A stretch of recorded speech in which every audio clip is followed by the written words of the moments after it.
അപ്പോൾ നമ്മൾ ഫാക്ടറൽ പ്രൊഡക്ടിവിറ്റിയാണ് പറഞ്ഞു നിർത്തിയത്.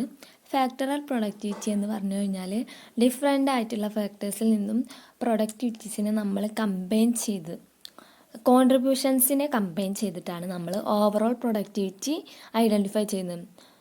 സോ ഏതൊക്കെ ഫാക്ടേഴ്സാണെന്ന് നോക്കാം. First labour productivity, second material productivity and third machine productivity. ഈ 3 പ്രൊഡക്ടിവിറ്റീസും കൂടെ ഐഡൻറ്റിഫൈ ചെയ്താലാണ് നമുക്ക് ഓവറോൾ പ്രൊഡക്ടിവിറ്റി കിട്ടുള്ളൂ. അതിൻ്റെ ഇക്വേഷൻസ് നോക്കാം. ലേബർ ഇൻ ടേംസ് ഓഫ് ഹവേഴ്സിലാണ് പറയുന്നത്. Labour productivity is equal to total output divided by total man hours, or man hour per unit of production is equal to total labor hours divided by total output, or actual time compared with the standard time is equal to standard time for actual output divided by actual man hours. അല്ലെങ്കിൽ lost time percentage is equal to man hours lost divided by possible man hours into 100. In terms of money, labor productivity കാണാനുള്ള equation sales value or cost of output divided by number of workers, or direct wages divided by sales value, or indirect wages divided by direct wages, or direct wages divided by number of units. ഈ equations ഒക്കെ use ചെയ്തുകൊണ്ട് നമുക്ക് factorial productivity കാണാൻ കഴിയും. ഇതിൻ്റെ equations മാത്രം just നോക്കാനുള്ളൂ, പ്രോബ്ലംസിലേക്കൊന്നും പോകണില്ല. Next material productivity.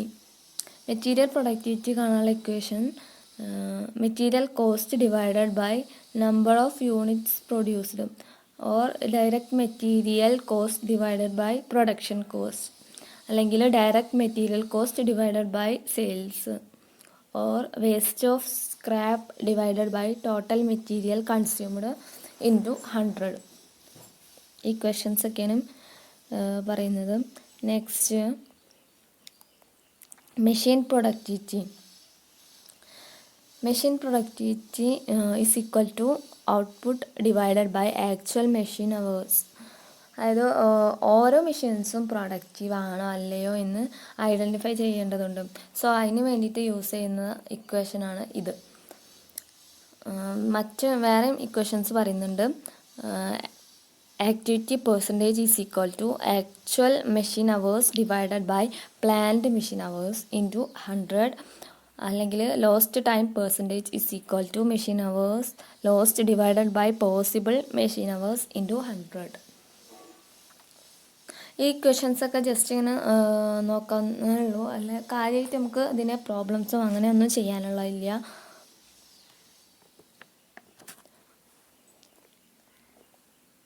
Next overall productivity കാണാനുള്ള ഇക്വേഷനാണ്.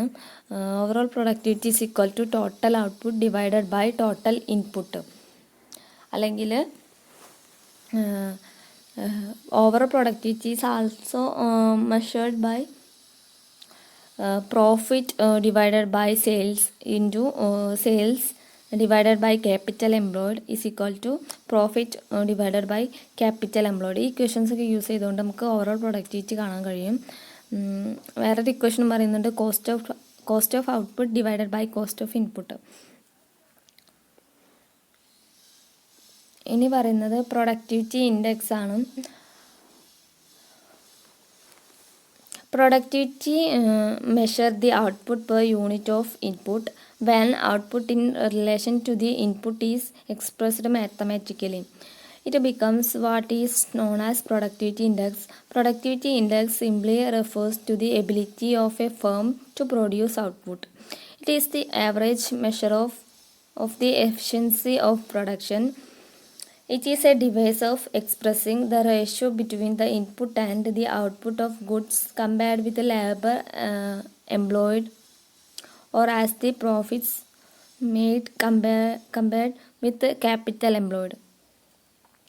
പ്രൊഡക്ടിവിറ്റി ഇൻഡെക്സ് എന്ന് പറഞ്ഞാൽ ഇൻപുട്ടും ഇൻപുട്ടുകളിലെ ഔട്ട്പുട്ടിൻ്റെ ഒക്കെ റിലേഷൻസിന് നമ്മൾ മാത്തമാറ്റിക്കലി എക്സ്പ്രസ് ചെയ്യുന്നതിനെയാണ് ഈ പ്രൊഡക്ടിവിറ്റി ഇൻഡെക്സ് എന്ന് പറയുന്നത്. അത് കാണാനുള്ള ഒരു ഇക്വേഷനും താഴെ പറയുന്നുണ്ട്. Productivity index is equal to output divided by input. അപ്പോൾ ഇത്രയേ ഉള്ളൂ എൻ്റെ ടോപ്പിക്ക്. എല്ലാവർക്കും മനസ്സിലായെന്ന് വിചാരിക്കുന്നു. Thank U.